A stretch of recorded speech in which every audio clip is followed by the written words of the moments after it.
रामचन्द्राय जनकराजजामनोहराय मामकाभीष्टदाय महितमङ्गलम्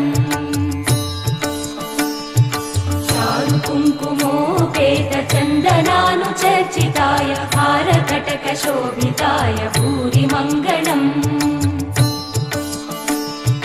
विमलरूपाय विविधवेदान्तवेद्याय सुजनचित्तकामिताय सुभगमङ्गलम् रामदासमृदुलहृदय तामरसनिवासाय स्वामि भद्रगिरिवराय दिव्यमङ्गलम्